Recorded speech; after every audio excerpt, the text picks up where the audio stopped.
Biasanya kalau saya tidur siang atau malam keluar batuk lah. Kita akan batuk, akan keluar satu gatal di kerongkong dan akan batuk. Setelah guna produk ni lebih kurang dalam 2 atau 3 minggu gitu, yang saya sedar bila saya tidur batuk itu tidak ada. Kemudian yang kedua tentang tentang tenaga banyak dalam dan luar, zahir dan batin. Jadi apa yang kita rasa bila kita guna Optivin tak sama kehebatannya.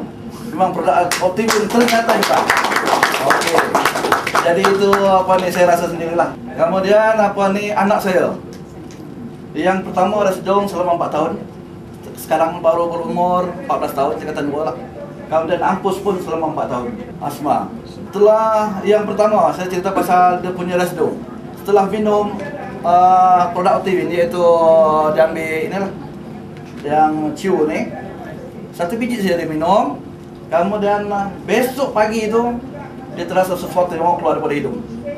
Bila dia buang hingus satu ketul hingus yang kental keluar, kemudian diikuti dengan lendir yang busuk lah. Dia beritahu dengan saya, dia kata bila keluar itu lendir dan yang ketulan tadi tu, dia baru lega bernafas. Kemudian diikuti dengan mata dia sebelum badan ni memang kabur. Setelah dia mengamalkan dalam hampir 1 bulan, saya ingat. Bila saya tanya dia, masalah mata pun selesai. Memang cermin mata tu memang hilang dan tak pakai. Itu satu. Kemudian anak saya yang kedua pakai cermin mata kabur juga. Setelah guna produk Optivin sampai 1 bulan, cermin mata pun tinggal. Tak pakai cermin mata. Kemudian pengalaman ibu saya sendiri. Ibu saya ni sejak akhir-akhir ni, bila umur sudah kata lanjut sikit, tak lanjut lah, dia lama sikit, dia keluar satu jenis macam kata bisul kan. Bila keluar bisul, keluar nanah apa semua, lubang tak mau ditutup. Keluar bisul sana sini sampai ke muka bisul. Sampai dia kata bengkak satu muka. Jadi saya hantar produk ni yang pertama, sepasang saya hantar kapsul. Bila dia minum 3 hari, saya telefon dia kata macam mana mak bisul yang berlubang tu. Dia kata sudah keluar isi. Lepas pada lebih kurang 1 minggu, saya telefon balik, dia kata sudah tutup.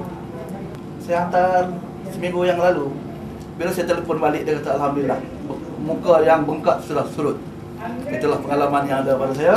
Kemudian saya nak cerita sikit lagi satu pengalaman yang ni patut kita memang kena ambil pedulilah.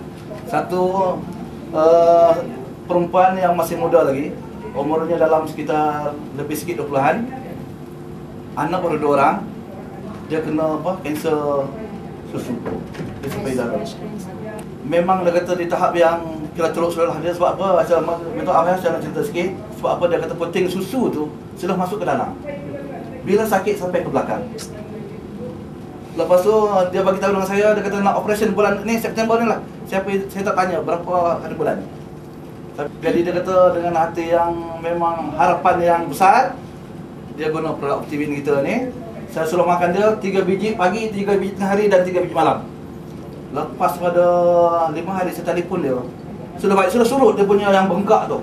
Kemudian puting yang segelam sudah keluar. Itu dia